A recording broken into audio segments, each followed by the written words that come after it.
Telltale games, for the most part, I'm comfortable saying, hey, give them a spin, you might enjoy them. Don't Nod's pure narrative games like Life is Strange or Tell Me Why are harder recommends unless you go through them with friends or are a streamer and can have fun riffing on them. Not my cup of tea at face value, but they are at least productions with some level of quality I can respect. Route 96 by Digixart. I remember that being enjoyable and genuinely funny at times with a couple memorable characters. The prequel though, Route Zero.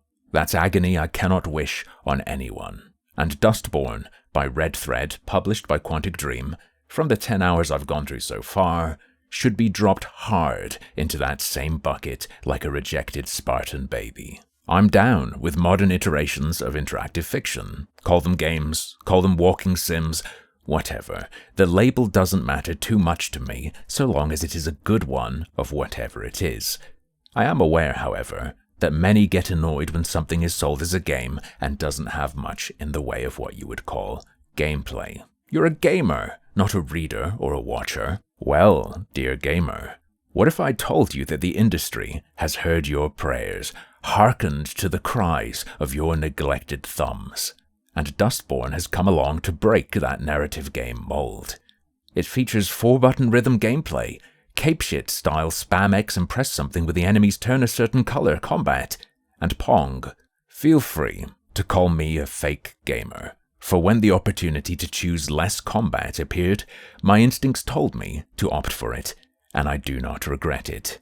Like a clunky minigame you might find stapled to a visual novel, combat in Dustborne is always something you'll pray they never pull out again. It's not frustrating, it's not broken or anything. The fights are all fully functional and stuff happens. You can even upgrade your baseball bat, but it's all ultimately just more padding in a game already full of runtime extending yapping. And as with said yapping, all physical conflicts have been stiff, awkward, and unenjoyable. As for the other main gameplay feature, the rhythm game that accompanies your band's performances, it's tolerable.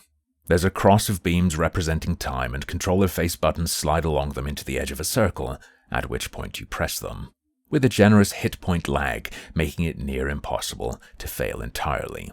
I won't call this a win for accessibility, because a wheelchair-bound winner will still find it difficult to kill themselves and escape the cringe of Dustborne's original compositions. They are refugees, the main character shouts. They carry airborne diseases and will replace you. They are the new porn, they sing. They are newborn. The dev team's lyricist is definitely pushing boundaries with their repugnant rhymes. Recorded at Abbey Road Studios, London, no less. Further, on words, which are the core of the game, there is a soulless AI-generated quality to all of the dialogue. Interactions between characters are eerily reminiscent of what novelty toys like AI Dungeon will spit out at you, and if not for the occasional flubbed line left in, presumably for authenticity if I'm being charitable, I would suspect this was a generative creation. It is all so flat, and the relationships between characters feel so fake and artificial. Not a single glimmer of humanity is to be found in this creepy parody of human interaction, sprinkled heavily in self-aware puns that do nothing to assuage the impression that the writers were simply going through the motions and filling space. The obligatory X will remember that system takes the form of codas, sets of 3 attitudes a companion can take based on your interactions that constantly pop up on screen to tell you how they're feeling and why they say what they say in a given moment. This does not exactly help with the artificial feeling. Words, aside from making up dialogue, are themselves a mechanic in this game.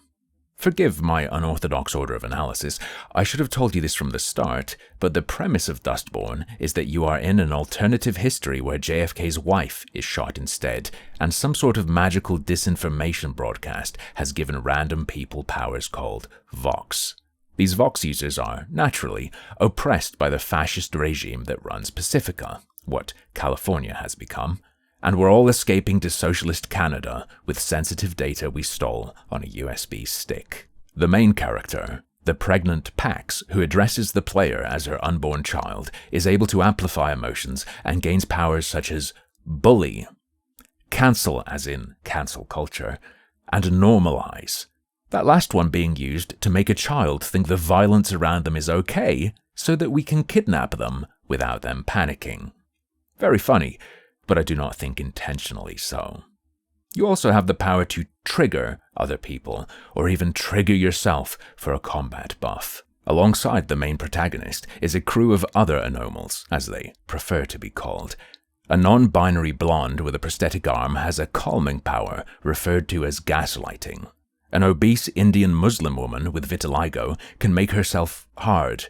Our Asian sister can blink like Tracer, and I just picked up a dwarf who recites healing poetry.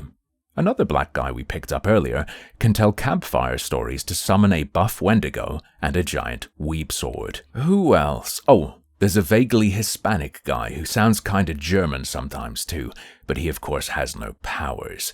Too close to being white, you see. And there's a trans robot that can be affected by Vox, unlike other machines. I like to imagine that robo-racism is a mandatory inclusion in any Quantic Dream published game, and have my fingers crossed for a Beyond Two Souls style hobo blowjob later in my playthrough. I think that's it as far as key characters so far though. Funny fact, there's a store with a broken sign in a mall you visit that reads, Cheesy DEI.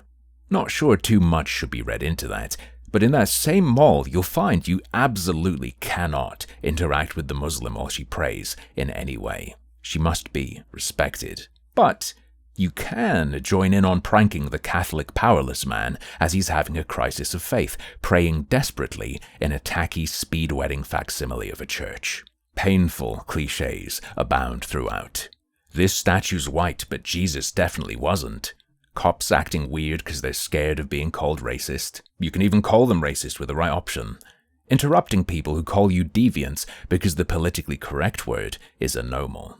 What do we call the kid who can't speak? She hasn't told us her gender. There's a specific fear of guns, but total willingness to break people's spines with a baseball bat and literally cook them alive with Molotov cocktails. Agonizing cringe that made me wonder if I'd forgotten writing this game 10 years ago as a joke.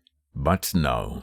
These are a mere dusting of classic anti-SJW YouTube compilation gems in a mountain of dull rambling. I fear Dustborne is sincere. Now, I must apologize again, as there's one last gameplay feature I forgot, the collectathon element.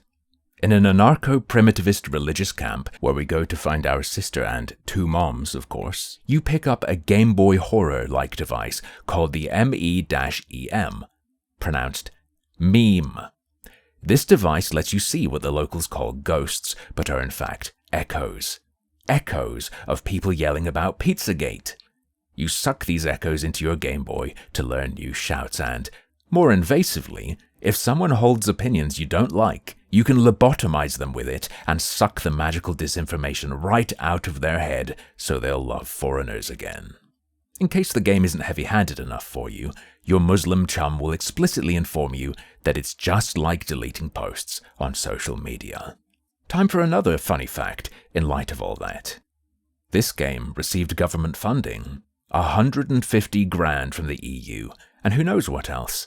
I would suggest anyone scared of government influence over what kind of games are available should really be far more frightened of them getting their fingers into production by these means than by something like the initiative being presented by concerned gamers over at StopKillingGames.com who simply don't want their toys to be yanked away from them. Bit late there, buddy, if not liking Accursed Farm's little petition is your keep the bureaucrats out of my hobby stand.